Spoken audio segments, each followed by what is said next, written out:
Tonight, the Attorney General testifies what he told lawmakers about the findings of the Mueller probe.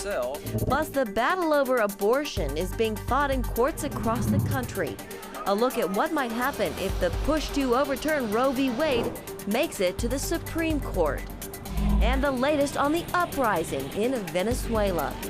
All this and more tonight on Faith Nation.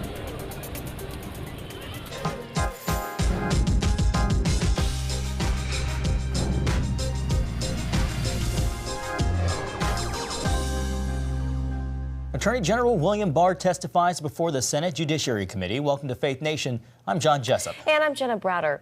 At center stage, the 400-page Mueller report on the Russian interference in the 2016 election and Barr's interpretation of it. Eric Phillips is on Capitol Hill this evening covering the story for us. Eric, it got pretty heated up there at times. Well, John and Jenna, it absolutely did. We're talking about hours and hours of testimony, much of the questioning falling right along party lines. It stems from a letter that Special Counsel Robert Mueller sent to the Attorney General after Barr released the initial findings of that massive 400-page report. The March 24th letter was not a summary of the report, but a statement of the principal conclusions. A few days after that review's release, Robert Mueller wrote to Barr, concerned that the condensed rendition created more questions than it answered. Mueller's communication said Barr's review did not fully capture the context, nature, and substance of this office's work and conclusions. There is now public confusion about critical aspects of the results. This threatens to undermine a central purpose for which the department appointed the special counsel, to assure full public confidence in the outcome of the investigations. In a follow-up phone call, Barr said Mueller told him he did not think the 4-page review was inaccurate, but he wanted more. His concern focused on his explanation of why he did not reach a conclusion on obstruction. And he wanted more put out on that issue. At least one senator, Chris Van Hollen of Maryland, is calling for Barr's resignation, saying he deliberately misled Congress about his knowledge of Mueller's concerns over his summary. That summary sent the president on a victory tour. No collusion, no obstruction. That led to questions of whether Barr purposely mischaracterized the report. The report outlined substantial evidence that the Trump campaign welcomed, encouraged, and expected to benefit electorally from Russia's interference in the election. But Republicans insist the bottom line is the bottom line. Okay, he didn't collude with the Russians and he didn't specifically do anything to stop Mueller, but attempted obstruction of justice of a crime that never occurred, I guess, is sort of the new standard around here. And Graham made it clear that he feels this investigation is linked to Hillary Clinton's mishandling of proprietary emails during her time as Secretary of State. We know that the person in charge of investigating hated Trump's guts. These are the people that made a decision that Clinton didn't do anything wrong and that counterintelligence investigation of the Trump campaign was warranted. That's something Republicans are vowing to look into after the Mueller report is put to bed. And tomorrow, Barr is set to testify in front of the Democratic-controlled House subcommittee, although it's still unclear whether that will happen because of debate over the format of that hearing. Also yet to be seen is whether Special Counsel Robert Mueller will testify himself, even though his boss, the Attorney General, says he doesn't have a problem with it. That's the very latest live here at the U.S. Capitol. Eric Phillips, CBN News. All right, thank you, Eric. Well, as the idea of impeaching President Trump continues to divide Democrats, a new CNN poll finds most Americans don't actually want to see that happen. 59% don't feel the president should be impeached and removed from office. 37% think he should. At the same time, 58% do believe Congress should further investigate if President Trump obstructed justice during the Mueller probe. And on the 2020 election front, former Vice President Joe Biden is gaining support. Even before he announced, many polls showed him as the Democratic frontrunner. And now, since making it official, he has seen a big boost among primary voters. A new Morning Consult survey finds Biden has 36% of Democratic support.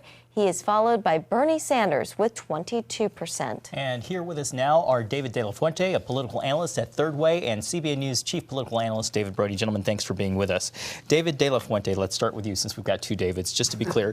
Joe Biden, as you just heard Jenna saying, is leading in the polls. He has been. What's the sense there at Third Way? Can a moderate Democrat win the Democratic primary? I think it's very likely that a moderate Democrat will win the Democratic primary. That doesn't mean it's necessarily going to be Joe Biden, though he is an interesting choice. People like Joe a lot, serving as Barack Obama's vice president. That gives him a lot of experience, and people are looking for an experienced candidate. They're looking for somebody they can trust. And I think Biden fills a lot of those gaps in what people are looking for. What about those who are concerned, though, David, that Biden is too moderate for this current Democratic Party that continues to go farther and farther to the left? Is he too moderate? There are a lot of concerns. Yeah, there was actually a poll that just came out today from Echelon that asked Democratic primary voters what they wanted to see for the next Democratic nominee in comparisons to Barack Obama. And 6 in 10 Democratic primary voters said they wanted a Democratic nominee whose policies were exactly in line with President Obama's. And 7 in 10 overall said either the same or even more conservative. So I think an individual who goes down the moderate lane is setting themselves up for success. Yeah, David, it does. David Brody, it does seem like a lot of the energy is on that far left side of the Democratic Party. That's where the energy is, but I think David, the other David, the better David, has a really good point, because if Joe Biden can embrace the Obama agenda to a degree, he has to be his own self and his own candidate, he's got to differentiate. But if he can kind of go in that lane, then as the polling suggests, that could be the sweet spot for Joe Biden. So once again, he doesn't have to embrace the far left. He can say, well, wasn't Obama progressive enough for you? That's going to kind of be me, but part two of it. Maybe another question for the both of you here. Who do you see as Biden's biggest 2020 challenger? Well, that's hard. Primary challenger. Primary challenger. Well, I mean, on paper, it's going to be Bernie Sanders. I'm not necessarily convinced it's eventually going to be. I mean, I think there's new blood in the party. The Pete Buttigieg's, the Beto O'Rourke's, and potentially Kamala Harris all have a much higher ceiling than Bernie. Bernie is Bernie. We know what we're going to get. We've seen this act before, and now it's what, felons for Bernie. That's the new thing now, apparently. So, I mean, look, that train has left the station, but the other three have much more potential. So I would expect one of those three to kind of differentiate themselves on the debate stage. Elizabeth Warren, though, she's also had a bump in polling recently, David. Yeah, I think the three that David mentioned are three that could be serious contenders for the nomination. Elizabeth Warren is somebody that I think can straddle the line between making moderates happy and making progressives happy in the party because of the way she approaches issues. I think this is going to be a wide open nomination, nothing set in stone yet. I think it's important to remember that at this point, in the last two big open primaries that produce a Democratic president, Bill Clinton, Barack Obama, neither one of them was polling in first place right now. And anyone could really be the nominee at this point. Yeah, there's still a long ways to go. Shifting gears here, I want to get both of your thoughts on today's Bill Barr hearing up on Capitol Hill. It did get pretty contentious at times in some of those exchanges. David Brody, we'll start with you. It doesn't seem like a lot of Democrats are ready to give up the Russia investigation and the findings of Robert Mueller. No, they're going to go. They're going all the way. They're going full tilt. We saw that today. It's interesting how the Mueller letter to Barr was, leaked the night before Barr was going to testify. I mean, it doesn't take a rocket scientist in this town to figure out what happened there. But I thought Barr handled it pretty well. Look, I mean, the folks that are criticizing Barr are going to criticize him. The ones that support him are going to support him. So everybody's kind of dug in. But I thought what was interesting is Barr's like, well, what's the problem here? I mean, the bottom line is he was giving a summary of the principal conclusions. No one's necessarily disagreeing with the final outcome, which is no conspiracy, no collusion. And even on obstruction of justice, even Mueller couldn't bring himself to make any charges there. So that is, at this point, pretty much not disputable at all. Yeah, David, it seems like for anyone who, supported Mueller before, supports him now.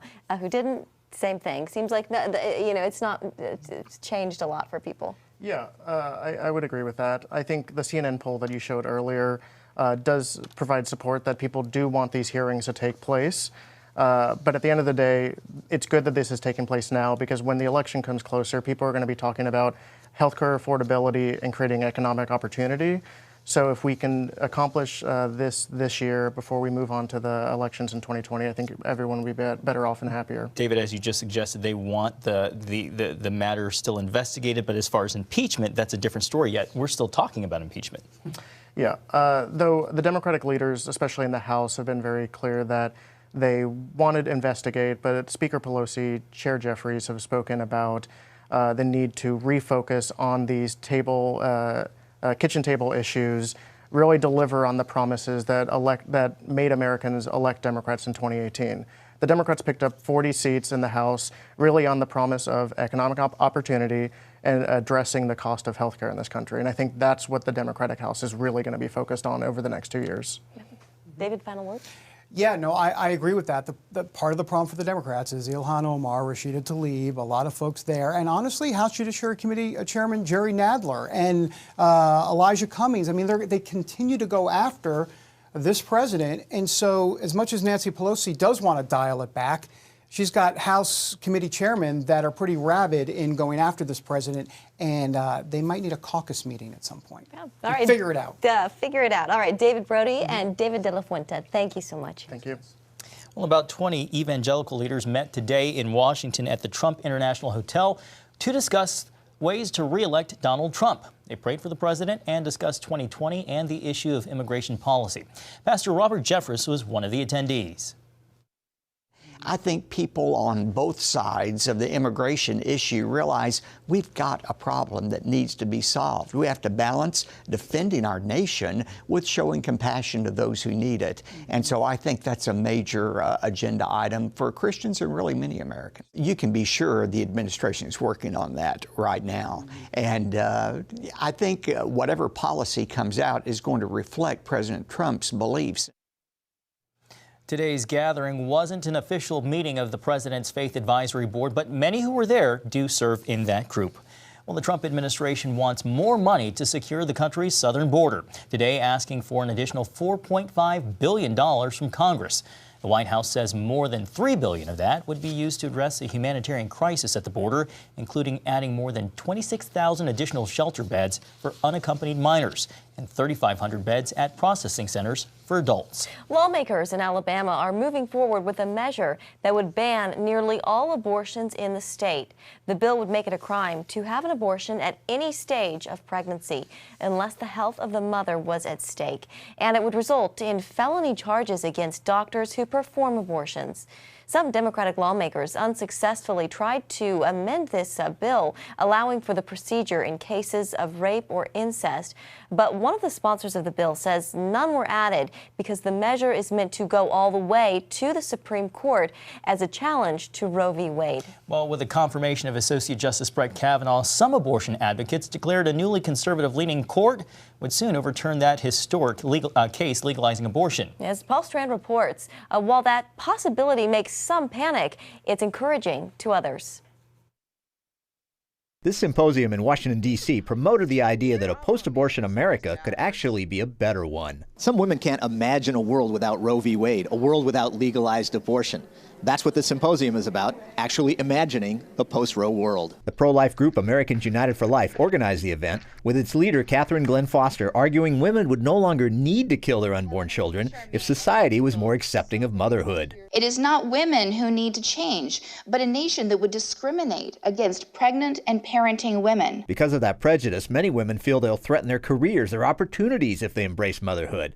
Writer Alexandra DeSanctis of National Review. It's actually deeply disempowering to women to tell them that they need the right to kill their own child in order to be flourishing, in order to be happy. The Supreme Court has this mistaken assumption that women rely on abortion to succeed in society. They say that we can't make it on our own, that we're not enough, that we have to have abortion legalized, abortion on demand, all 9 months of pregnancy, in order to succeed. And that is simply false. She suggests as women fill up more and more positions in the working world, businesses and the women will both be better off if institutions learn to positively accommodate motherhood. If they won't, it sends a deadly message. It perpetuates this culture of death, this idea that that not only can women not succeed without abortion, but that death can be preferable to life.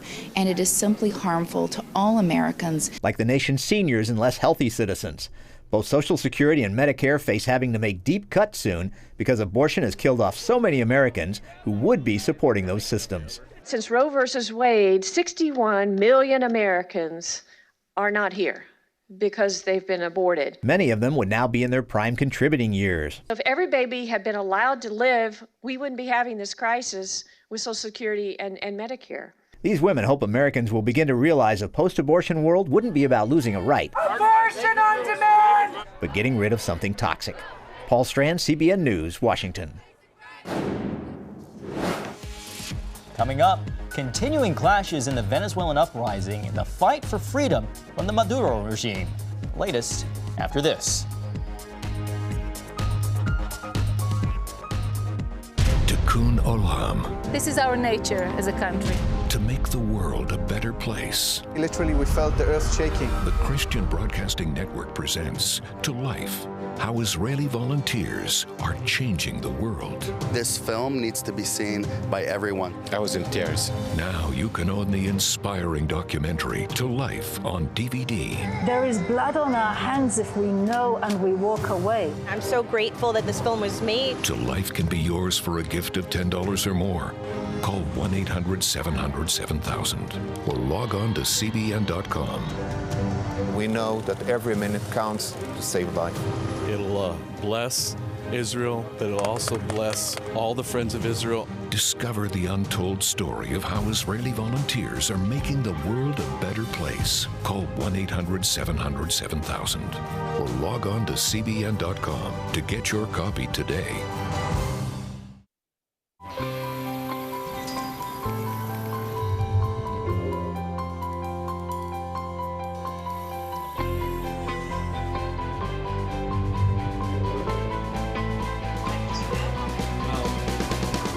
Region's first ROTC graduate student.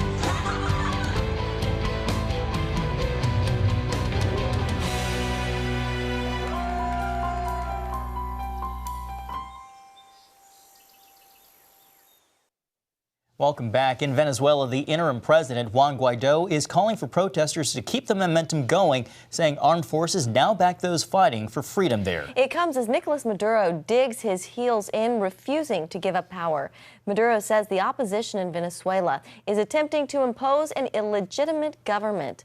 Although Guaido is backed by the U.S., the Maduro regime still has the support of countries like Russia and China.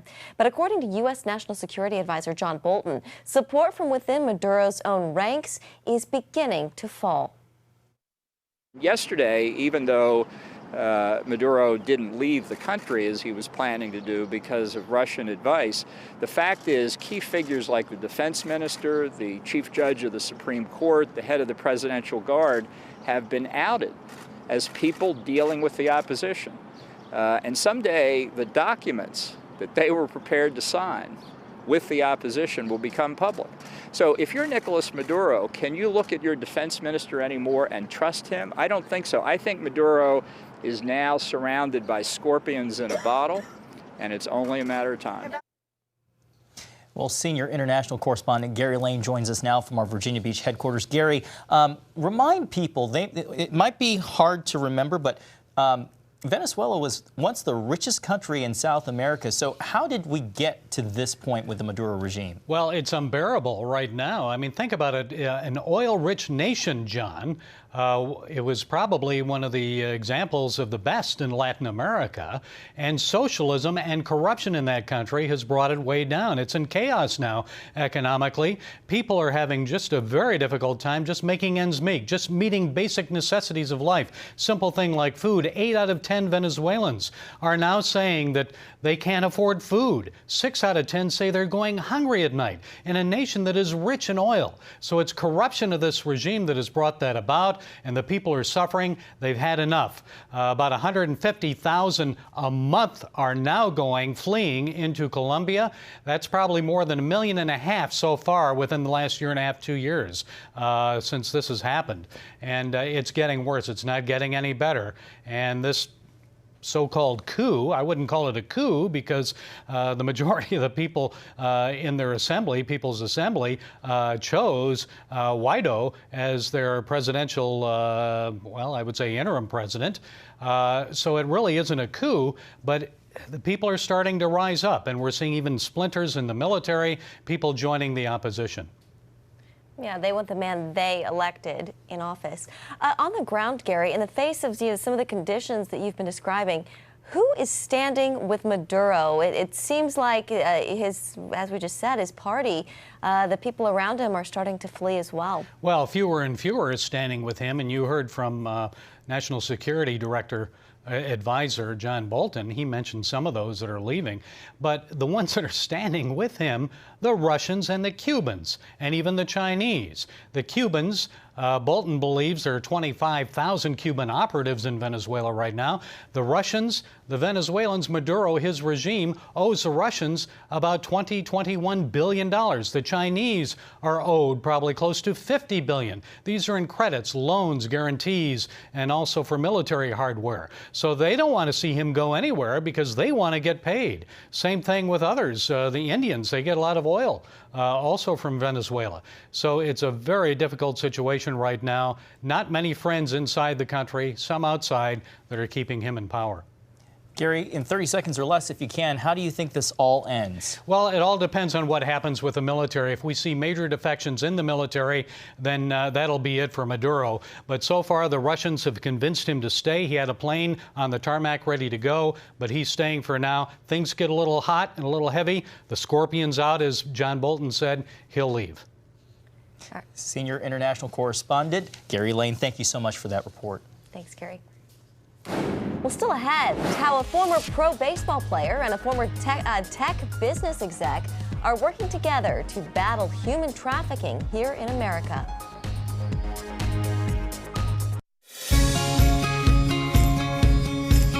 Young people, millennials, are flocking to church. It's not an exaggeration to say that we love to meet them and that we love to know their stories.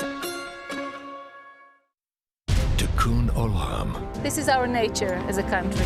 To make the world a better place. Literally, we felt the earth shaking. The Christian Broadcasting Network presents To Life, how Israeli volunteers are changing the world. This film needs to be seen by everyone. I was in tears. Now you can own the inspiring documentary To Life on DVD. There is blood on our hands if we know and we walk away. I'm so grateful that this film was made. To Life can be yours for a gift of $10 or more. Call 1-800-700-7000 or log on to CBN.com. We know that every minute counts to save life. It'll bless Israel, but it'll also bless all the friends of Israel. Discover the untold story of how Israeli volunteers are making the world a better place. Call 1-800-700-7000 or log on to CBN.com to get your copy today.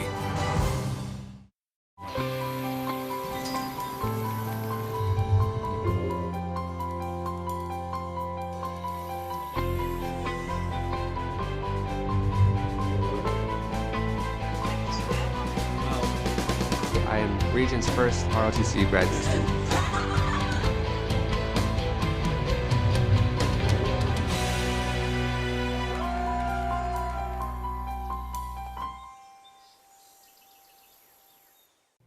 Well, this weekend, the fastest 2 minutes in sports happens at Churchill Downs as the 145th Kentucky Derby takes place there. But ahead of the event, the state's Attorney General is raising awareness of human trafficking. The grim fact is that large sporting events like the Derby draw not only racing enthusiasts and revelers, but also individuals who have enslaved children and adults and exploit them for sex and labor. Victims are also often the most marginalized in our society, victims of abuse and violence, runaways, refugees, and immigrants. They are the lost, the lonely, and the left behind. But that's exactly who my faith tells me that we are supposed to serve.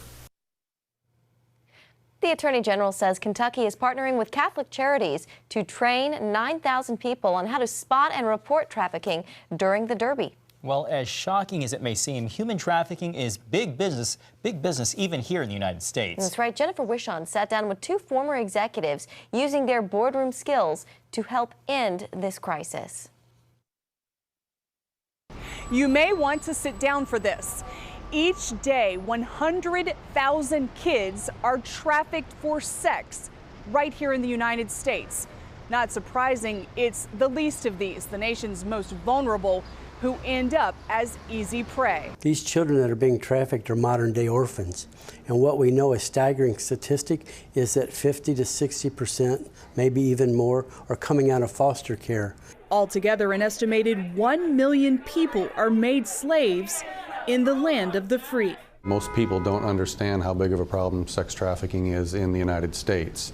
1 million people in America, overall, 100,000 kids every day trafficked for sex. Where is the outrage? Well, we know it's spiritual warfare. We think the enemy's done a very good job of keeping us blind to the issues, and we're either it's so ugly and so perverse and that people don't want to hear about it, or they turn blind eyes to it. If you know that your children and children in your community are being abducted or lured and then sold and then raped 10, 15, 20, 30 times a day, I think you would do something about it. Kevin Malone is a retired GM for Major League Baseball. Jeff Rogers is a former IBM executive.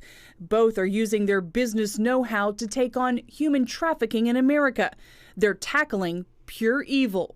If a man wants to pay to rape a child, but he wants a certain type of look of a child, a 10-year-old redheaded girl with blue eyes, then they're going to go get that for this guy. So we're living in a very challenging time, and it's happening all over America. It's draining work. When the men started the U.S. Institute Against Human Trafficking, they made a prayer warrior their first hire. Her job? Pray unceasingly and cover them as they tackle the source of the problem. Sex trafficking is a supply answer to a demand problem. To cut it off, they've created traffic-free zones communities can implement using tools with proven track records. The key to this is getting all the different sectors of society firing away at demand at the same time. So helping law enforcement to focus more on the demand, the county government or city government declaring itself a trafficking-free zone, helping businesses and technology, using technology, the school system, healthcare organizations, and especially the churches. Studies show some 70% of men are either addicted to pornography or view it regularly, and experts believe porn is the fueling factor for sex trafficking. We know the answer is Jesus Christ. Christ is the answer for the restoration of the survivors. Christ is also the answer for the guys who are buying sex, who are addicted to sex. Christ is the answer for them to reach down into the heart of man and to cure them of that addiction. We need the wisdom of God, the guidance of God, the protection of God, because we're fighting the most evil, darkest, satanic stronghold on the face of the earth. And for Americans who want to help but don't know how, Rogers and Malone are asking for prayers to free children and women from this powerful addiction and evil industry that's enslaving them. Jennifer Wishon, CBN News, Washington. Thank you, Jennifer, and thank you for joining us for Faith Nation. Have a great evening.